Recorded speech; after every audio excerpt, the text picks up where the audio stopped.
Thanks for watching this video from the Bible Fulfilled. My name's Alex Polyak. I am the director of the Bible Fulfilled. And today I'm going to be talking about Matthew 16 verses 27 to 28. This is that passage where Jesus said that the Son of Man would come in the kingdom and that it would happen within the lifetimes of the people that Jesus was talking to. So there are at least 5 interpretations of this passage. The first is that it refers to the Transfiguration. The second is that it refers to the Ascension, Jesus' Ascension. The third is that it refers to Pentecost. Another view is that it refers to Jesus' coming in AD 70. And the fifth view is that it refers to a still future second coming of Jesus. So those are at least five interpretations of this passage. There probably are more, but these are the basic interpretations. Most people hold to one of these. So which view is correct? Well, if you're familiar with my other videos, I'm sure you know that I hold the view that Matthew 16 verse 27 to 28 refers to Jesus's coming in AD 70. So in this video, I'm gonna go over my reasons why I believe that, and then I'm gonna go over the arguments for the other views and kind of compare that to what I believe. All right? Okay. So let me start by reading the passage. Again, this is Matthew 16, verses 27 to 28. Jesus is the one talking in this passage. He said this during his earthly ministry. So it would have been in around the year AD 30, right? So around 40 years before the destruction of Jerusalem and the destruction of the temple. So here's what Jesus said to the people standing right in front of him in the first century. For the Son of Man will come in the glory of his Father with his angels, and he will reward each according to his works. Assuredly, I say to you, there are some standing here who will not taste death, or who will not die, till they see the Son of Man coming in his kingdom. Okay. So in verse 27, Jesus says the Son of Man will come in the glory of the Father. And then in verse 28, he says that it would happen before his audience passed away. At least some of them would still be alive when it happened. They would witness this event. So what did Jesus mean in this passage? Let me start by talking about what Jesus meant by when he said that the Son of Man would come in the glory of the Father. Theologian Don Preston has pointed out in his excellent book called Like Father, Like Son, that Jesus was essentially saying that he would come in the same way that the Father had come numerous times before, all through the Old Testament. And how did the Father come at those times in the Old Testament? He came in judgment. Here's a few examples of Old Testament comings of the Father. The first one is Isaiah 19 verse 1. This is a prophecy against Egypt, which was fulfilled in approximately the year 700 BC. So about 700 years before Jesus, this prophecy was fulfilled. And here's what Isaiah said, or Isaiah prophesied. Behold, the Lord rides on a swift cloud, and he will come to Egypt. The idols of Egypt will totter in his presence, and the heart of Egypt will melt in its midst. So this is Isaiah 19, verse 1. So again, this is a prophecy about the judgment of Egypt, and it was fulfilled in approximately 700 BC. In fact, the next chapter, Isaiah 20, says that God used Sargon, the king of Assyria, to carry out this judgment. In other words, God used the king of Assyria as his agent of judgment. Okay, here's another example, another Old Testament example of a coming of the Father. This one's talked about in Isaiah 13, and this is a prophecy about the judgment of Babylon. Here's what Isaiah said in this passage, or in this prophecy. Behold, the day of the Lord comes, cruel, with both wrath and fierce anger, to lay the land desolate. He will destroy the sinners from it. For the stars of heaven and their constellations will not give their light, and the sun will be darkened in its going forth, and the moon will not cause its light to shine. I will punish the world for its evil and the wicked for their iniquity. Therefore, I will shake the heavens, and the earth will move out of her place. Again, this is Isaiah 13, verse 9 to 13. So this was a prophecy about the judgment of Babylon, as we can see from the context. You can see that in verse 1. So if you go back a few verses to verse 1, it says it's about Babylon. And this prophecy was fulfilled in approximately 689 BC. And as the context shows, God used the Medes to carry out this judgment. You can read that in verse 17. Again, it's all in the context. So this prophecy was fulfilled in about 689 BC. Let me give one more example. This next one is a prophecy against Israel, and this time God used the Babylonians to judge Israel. Here's what this passage says. It's Zephaniah 1, verse 14 to 18, and it says, "Near is the great day of the Lord, and all the earth will be devoured in the fire of his jealousy. He will make a complete end, indeed a terrifying one, of all the inhabitants of the earth." So this was a prophecy about the judgment of Israel, despite the language that sounds like it's the end of the world. This was a prophecy about Israel, and this prophecy was fulfilled in approximately 586 BC. And God used the Babylonians as his agents of judgment to judge Israel. So this happened in approximately 589 BC. So these are just a few examples of how God the Father came in judgment in Old Testament times. I can go on and give you many more examples. In fact, if you want some more examples, get my book called The End is Here, How the New Testament's Prophecies Were Fulfilled. I give many more examples of these Old Testament comings. So if you're interested, get my book for that. So God came in judgment many times in the Old Testament. And so when Jesus said that in Matthew 16 that the Son of Man would come in the glory of the Father, many theologians say Jesus was essentially saying that he would come the same way as the Father had come numerous times before. And how did the Father come in judgment? Or how did the Father come? In judgment. So that's how the Son of Man would come, in the same way, judgment. In fact, here's another interesting point, as Don Preston points out.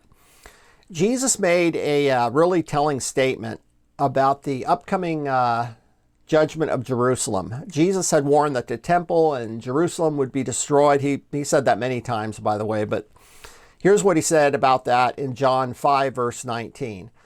"Most assuredly, I say to you, the Son can do nothing of himself, but what he sees the Father do, for whatever he does, or the Father does, the Son also does in like manner."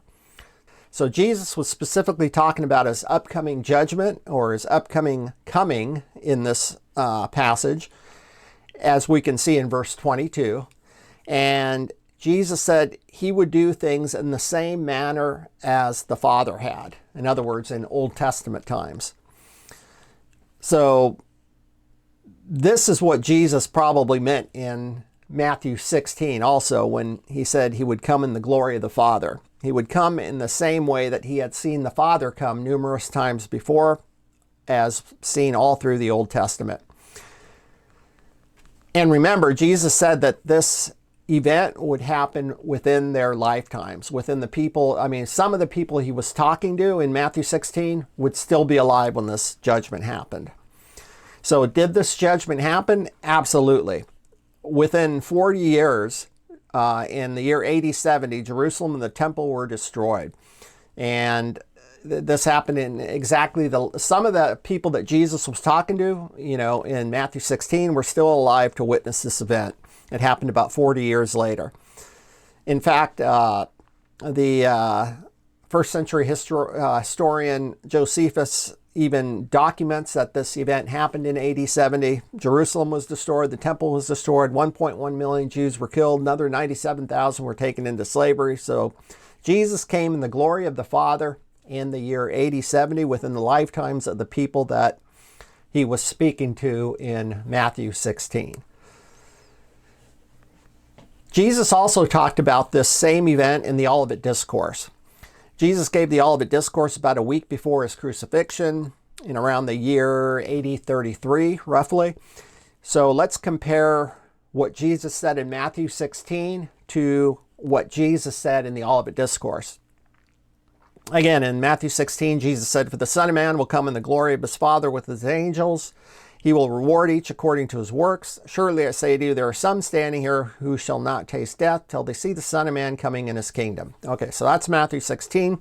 Now, the Olivet Discourse, Jesus said, "They will see the Son of Man coming on clouds of heaven with power and great glory. He will send his angels to gather his elect. Assuredly, I say to you, this generation will by no means pass away till all these things take place." And then that's from Matthew's version of the Olivet Discourse. And then here's what Luke's version of the Olivet Discourse adds. "When you see these things happen, know that the kingdom is near." Okay, so as we can see from the color coding, both descriptions have the exact same elements or parts.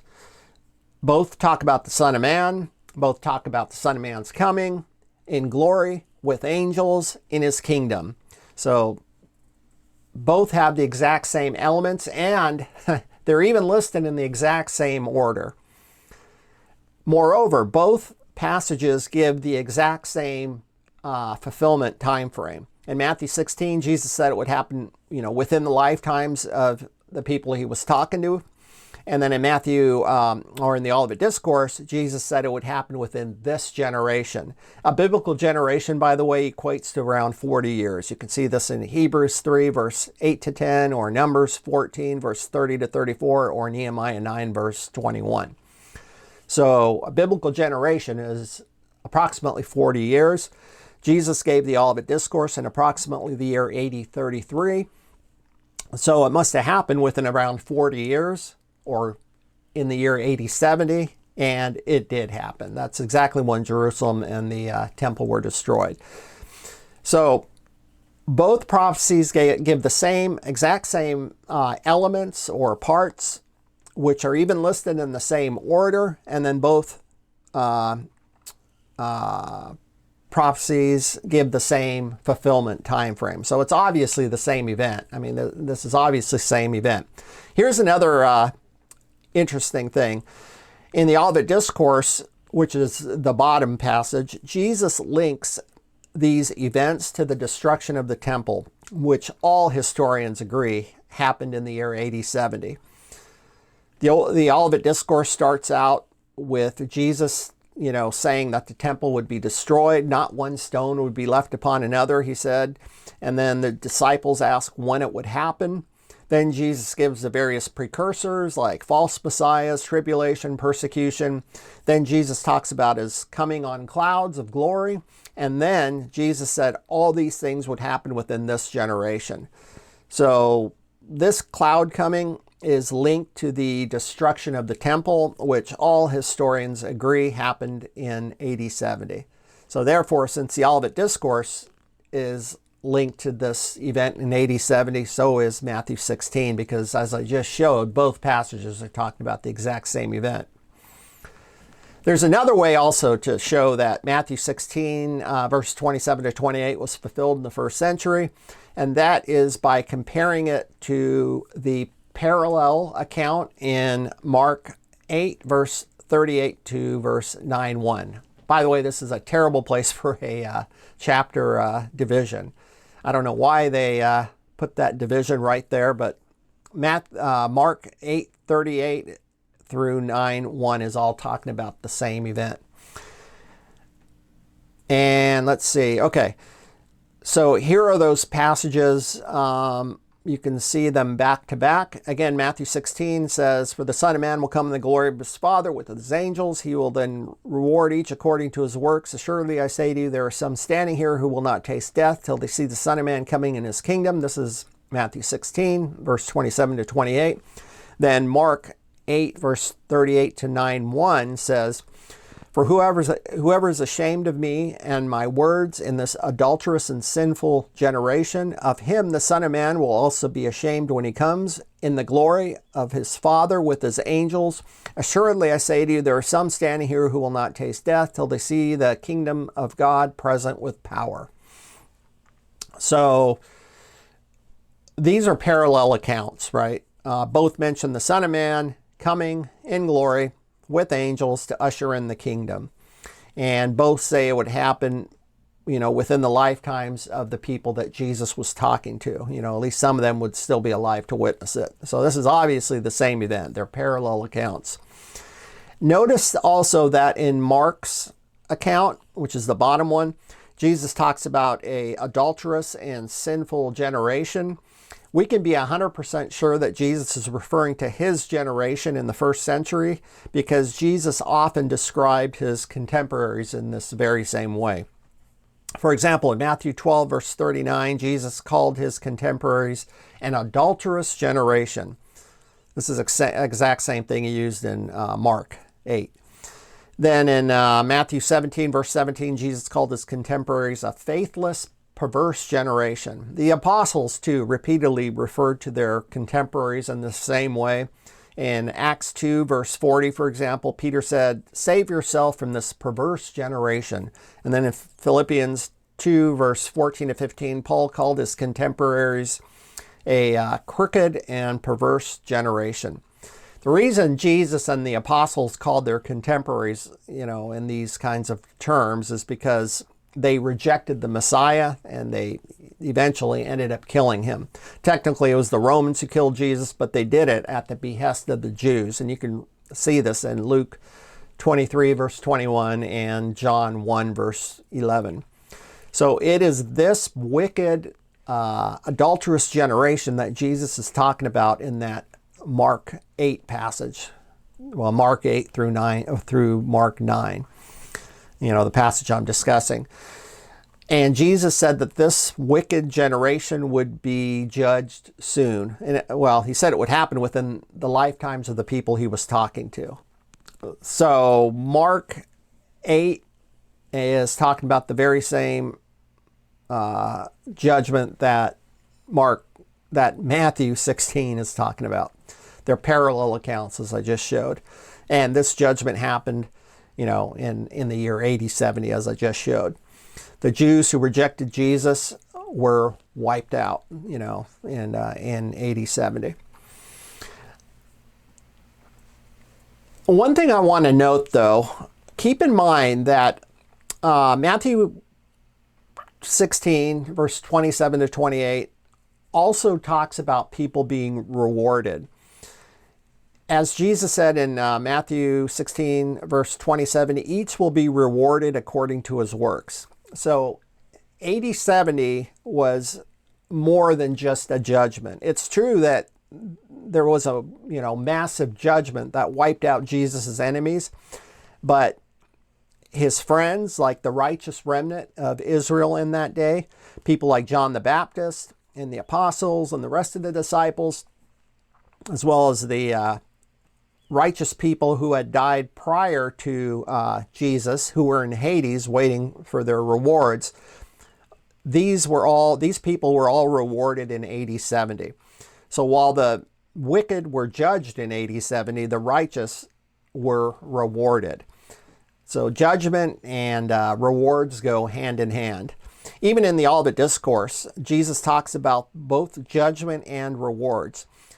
For example, in Luke 21, Jesus says, "And there will be signs in the sun, in the moon, and in the stars, and on the earth distress of nations with perplexity, the sea and the waves roaring, men's hearts failing them from fear and the expectation of those things which are coming on the earth, for the powers of the heavens will be shaken.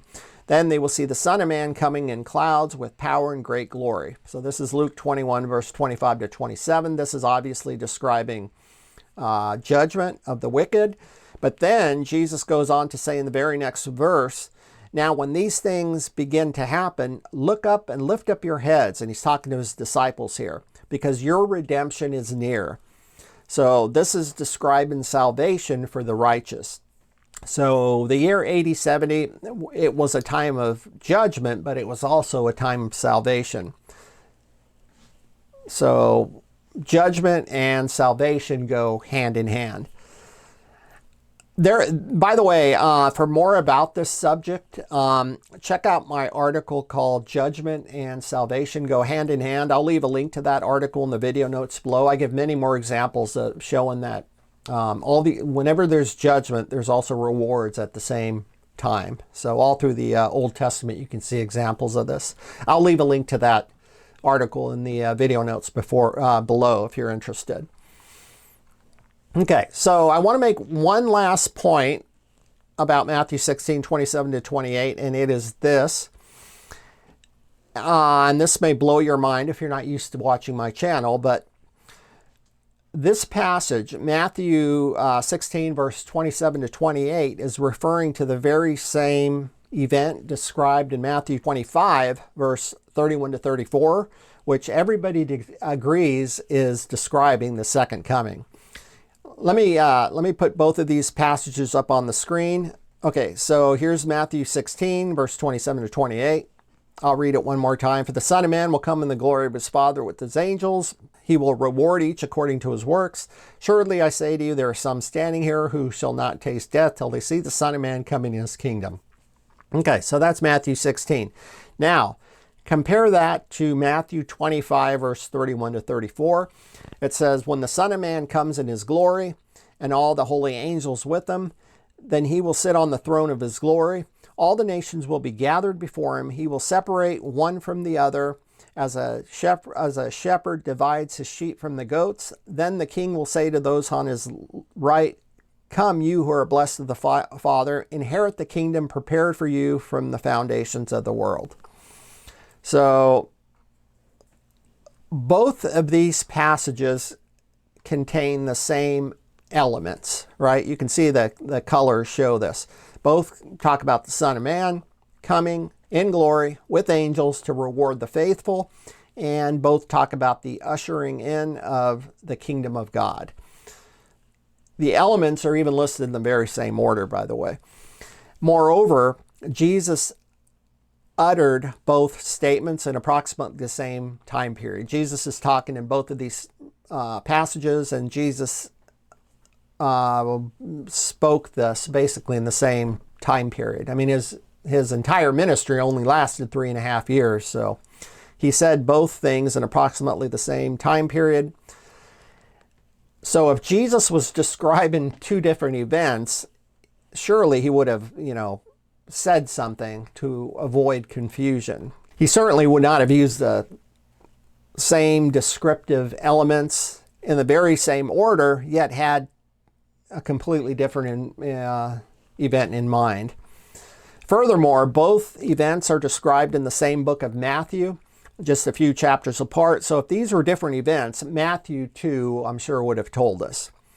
It's obvious that both passages are referring to the same event. There's no getting around that, I don't think. And since Matthew 25, verse 31 to 34 is about the second coming, as everyone admits, then so is Matthew 16, verse 27 to 28. But in Matthew 16, Jesus said it would happen within the lifetimes of his audiences. Furthermore, as I just showed, this event happened in the first century. So that means Matthew 25, which everyone agrees is the second coming, must have happened then too. I realize this goes against, many of the creeds and Christian traditions, but I don't think there's any way around it logically or scripturally. What does this mean for the second coming? Well, it obviously wasn't the kind of event that most people expect about the second coming, and it wasn't a earth-destroying, time-ending event that most Christians expect. I don't have time to get into that subject more in this video, but if you're interested in more details about that, check out my video called What Now? Post Second Coming. You can also get my book where I talk about way more detail about this subject. So I'll leave links to both in the video notes below. So Okay, so with that said, I think the evidence is overwhelming that Matthew 16, verse 27 to 28 was fulfilled in the first century. Now I'm going to go over some of those other interpretations I mentioned at the beginning of the video. As I mentioned, there are about 5 different interpretations. So the first one I just went over, which is mine. The second one is this. Some Christians say that Matthew 16, verse 27 to 28 refers to a future second coming. My response is that I agree it refers to the second coming. I just don't agree that it's a future event. I mean, I don't think there's any way around the time statement where Jesus said there are some standing here, who shall not taste death or die until they see this event happen. So I think it had to happen within the lifetimes of the people that Jesus was talking to. Okay, so another view is that Matthew 16, verse 27 to 28 refers to the Transfiguration. And here's the argument often used to prove this. Okay, right after Jesus said those things in Matthew 16, verse 27 to 28, and keep in mind, verse 28 is the last verse in chapter 16. So right after Jesus made that statement, he said in chapter 17, verse 1, "Now after 6 days, Jesus took Peter, James, and John, his brother, led them up on a high mountain by themselves, and he was transfigured before them. His face shone like the sun, and his clothes became white like the light." So this passage is obviously referring to the Transfiguration. So that must mean that the previous verses in the previous chapter, Matthew 16, verse 27 to 28, must be describing the same event. At least that's what proponents of this view say. I disagree with that view, though, for many reasons. First, the Transfiguration happened just 6 days later, as it says in Matthew 17, verse 1. So why would Jesus have to say that some of his audience would still be alive? The timing Jesus gives in Matthew 16, verse 27 to 28 suggests that this event would not happen right away, but it would not happen so many years out that everyone would be dead. So the year 80-70 fits this timing perfectly. After all, Jesus gave the prophecy in approximately the year 80-30, and the judgment happened in 80-70, 40 years later. So some were still alive to witness it. Yet the Transfiguration happened only 6 days later. So that doesn't fit. That timing doesn't fit. I think these are obviously 2 different events. Okay, so that brings me to point 2. Another reason we know that these passages are referring to 2 different events is because the event described in Matthew 16, verse 27 to 28 had angels, yet there were no angels at the Transfiguration. You can read the description of the Transfiguration in Matthew 17, verse 1 to 13, and there are no angels. The only people present were Jesus, Moses, Elijah, and the 3 apostles, Peter, James, and John. There were no angels. So these are different events. Point 3, the Transfiguration was a vision per Jesus. And you can read this in Matthew 17, verse 9. Yet the event described in Matthew 16, verse 27 to 28 was no mere vision. I mean, this was describing a judgment, as the previous verses show. So this was no mere vision. Moreover, there was no judgment at the Transfiguration. The judgment didn't happen until around 40 years later in the year 80-70. Point 4. Another reason we can be certain that Matthew 16, verse 27 to 28 does not refer to the Transfiguration is that Jesus did not reward each man according to his works at the Transfiguration. The Transfiguration happened in approximately the year 80-30, yet Jesus had still not rewarded each according to his works 35 years later. We know this because the book of Revelation, which is written in approximately 80-65, says that this rewarding was still future. Here's what Jesus said in Revelation, and Jesus is talking through an angel in this passage, and here's what he said. And behold, I am coming quickly, and my reward is with me to give everyone according to his works. So this is the same rewarding of each according to his works that's talked about in Matthew 16, verse 27 to 28.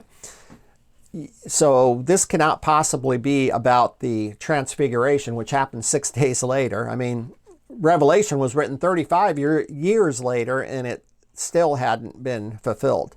Jesus is still talking about this event in a future sense. So there's no way the Transfiguration can, or there's no way this event happened at the Transfiguration. Point 5. Still another reason we know Matthew 16, verse 27 to 28 does not refer to the Transfiguration is that this passage is describing the same coming that is described in the Olivet Discourse, which is linked to the destruction of the temple, as I just mentioned. And the destruction of the temple happened in AD 70, not at the Transfiguration. So for these 5 reasons, I think we can be 100% sure Matthew 16 is not about the Transfiguration. These are obviously 2 different events. Okay, that brings me to the next view, which is that Matthew 16 is referring to Jesus' ascension. And Jesus' ascension happened about 40 days after his resurrection. So this would have been in approximately the year AD 33. My response is this. This argument fails for many of the same reasons that I just stated about the Transfiguration. First, why would Jesus say that some of his audience would still be alive when this event happened if he was talking about something that happened 40 days later, approximately 40 days later? Only one apostle, Judas, had died before the ascension.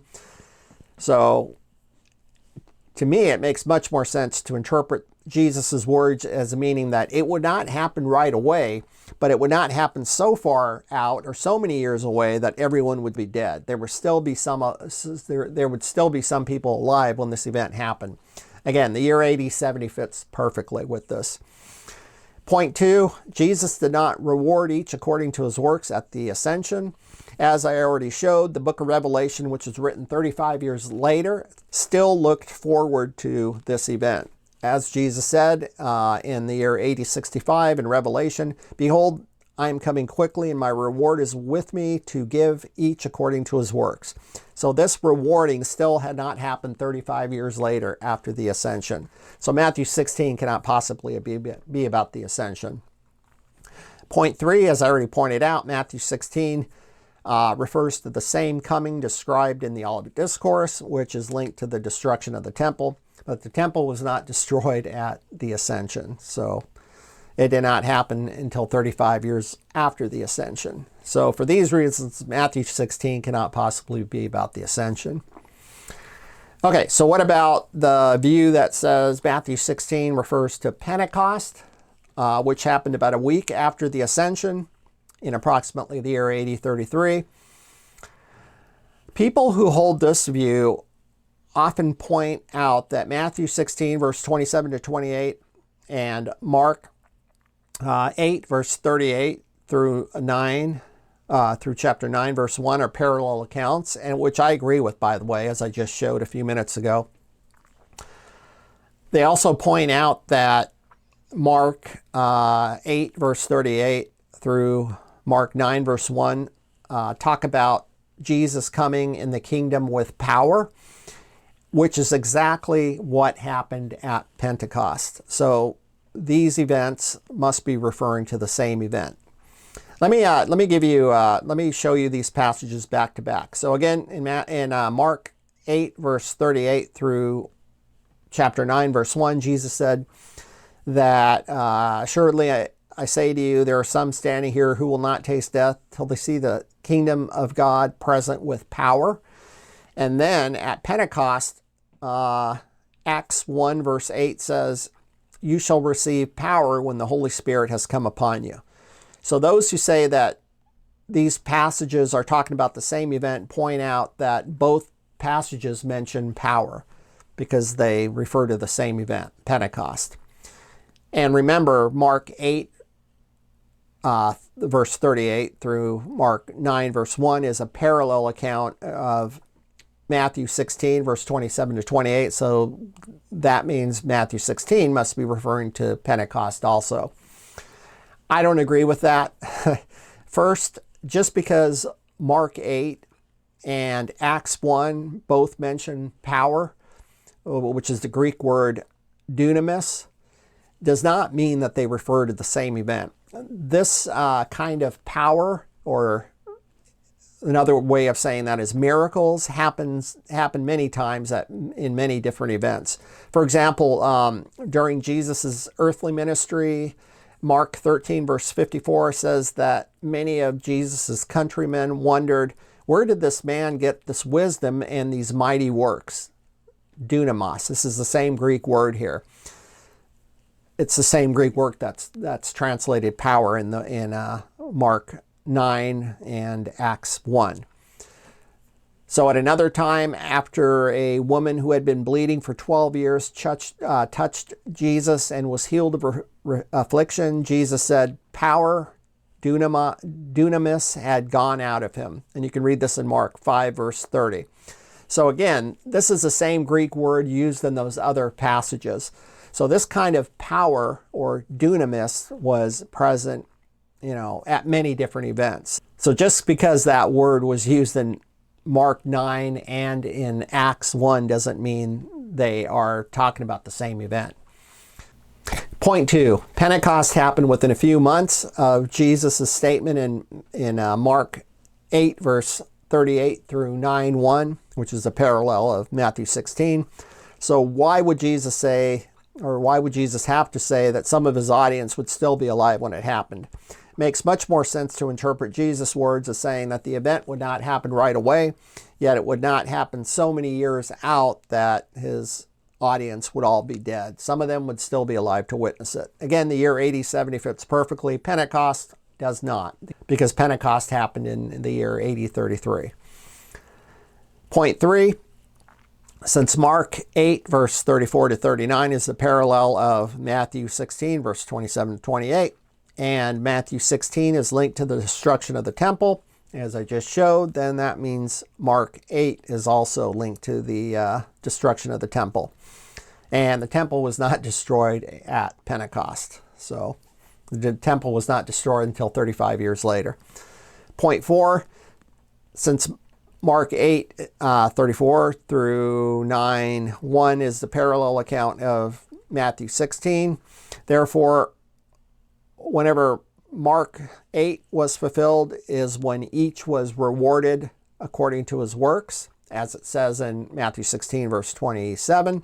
But again, this event did not happen in Pentecost. In fact, it still had not happened 35 years later, as the book of Revelation shows. This is that point I already made a couple times. Jesus said in Revelation, which was written around 30 years after Pentecost, "And behold, I'm coming quickly, and my reward is with me to give each according to his works." So since this rewarding still had not happened when Revelation was written in AD 65, then Mark 8, which is the parallel of Matthew 16, cannot possibly be about Pentecost. So none of these arguments work. The scriptural evidence shows that Matthew 16, verse 27 to 28 is not about Pentecost. It's not about the Ascension. It's not about the Transfiguration. It's about the judgment in AD 70. That's the only logical conclusion to reach. Now, there's one more alternative explanation I want to talk about. This will be quick. Some people say that Matthew 16, verse 27 to 28 is talking about two different events. In fact, they say there's a 2,000 plus year gap between these two verses. These commentators acknowledge that verse 28 was fulfilled in AD 70, but they say verse 27 refers to a still future coming of the Lord. My response is this: that is sheer desperation that causes people to say that. I'm sorry, but it is. First, there's not a scintilla of biblical evidence for such a gap. Had Jesus had two comings in mind, separated by 2,000 plus years, he surely would have said something to that effect somewhere in the context. For that matter, so would have Matthew, the writer who recorded Jesus' words. Yet neither said anything about such a gap, because it doesn't exist. Claiming there's a gap, of 2,000 plus years between verses 27 and 28 is pure eisegesis. Eisegesis just means to read one's presuppositions and biases into a text without textual justification. Exegesis, on the other hand, means to allow the text to speak for itself. So to insert a 2,000-year gap between these verses is nothing but eisegesis. Point 2. The reason why Jesus began verse 28 with "Assuredly I say to you" was to emphasize the point he had just made in verse 27. Jesus is talking about the same event. Here's the passage again. "For the Son of Man will come in the glory of his Father with his angels. He will reward each according to his works." That's verse 27. Then 28 says, "Assuredly I say to you, there are some standing here who will not taste death till they see the Son of Man coming in his kingdom." So the reason Jesus started verse 28 with "Assuredly I say to you" is because he's emphasizing what he just said in the previous verse. Jesus often used this phrase, "Assuredly I say to you," to emphasize what had just been said. Here are some examples of this. Mark 10, verse 14 to 15, Jesus said, "Let the little children come to me, and do not forbid them, for such is the kingdom of God. Assuredly I say to you, whoever does not receive the kingdom of God as little children, as a little child, will by no means enter it." So in this passage, the second verse, emphasizes the first. Here's another example of this. This time from Mark 11, verse 21 to 23. Jesus' disciples asked, "Rabbi, look, the fig tree which you cursed has withered away." So Jesus answered and said to him, "Have faith in God, for assuredly I say to you, whoever says to this mountain, 'Be removed and be cast into the sea,' and does not doubt in his heart, but believes he will have whatever he says."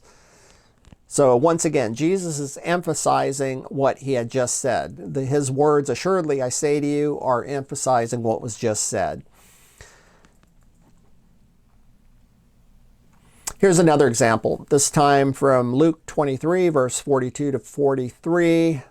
During Jesus' crucifixion, as he hung on the cross, one of the criminals that were crucified next to him said, "Lord, remember me when you come to your kingdom." And Jesus said to him, "Assuredly I say to you, today you will be with me in paradise." So once again, Jesus is referring to, his statement, "Assuredly I say to you," is referring to what was just said. Here's one more example, this time John 14, verse 10 to 12. Jesus said, "Do you not believe that I am in the Father and the Father is in me? Most assuredly I say to you, he who believes in me, the works that I do, he will do also, and greater works than these he will do, because I go to my Father." So once again, Jesus said, "Most assuredly I say to you." He's using this term to emphasize what was just said. So as these examples show, Jesus often used the phrase, "Assuredly I say to you," to emphasize or to refer to something that was just said. And that's clearly what's happening in Matthew 16, verse 27 to 28. Both verses refer to the same coming, which, would happen before his audience passed away. So none of these alternative interpretations of Matthew 16, verse 27 to 28 make any sense. Not in my view, anyway. Matthew 16, verse 27 to 28 was clearly fulfilled in the year AD 70. This is when Jesus' enemies were judged. And it happened, within the lifetimes of the people that he was talking to, just like he said in the passage. So I think that's the only conclusion that makes sense logically and historically and biblically. All right, so that is it for today. Thanks for watching this video. I hope you enjoyed it. If you did, please do me a huge favor. Hit the like button. Also, if you want to be notified of new videos, hit the subscribe button. For a more in-depth study of the topics discussed in this video, get my book, The End is Here, How the New Testament's Prophecies Were Fulfilled. It's available on Amazon. I get into much more detail about the topics discussed in this video. And I talk about many more eschatological topics too. I talk about the book of Revelation, the man of sin, the end times, and much, much more. So get my book if you're interested in that. Also, if you purchased my book already and you liked it, please do me a huge favor. Leave a review on Amazon. It helps get the book in front of other people. It helps for book sales. So please, if you liked it, please do me a huge favor. Leave a review. One more thing. I have a bunch of free articles and videos on my website, thebiblefulfilled.com, so you can check that out too if you're interested. Okay, so thanks again for watching. Have a great week, and I will see you next time.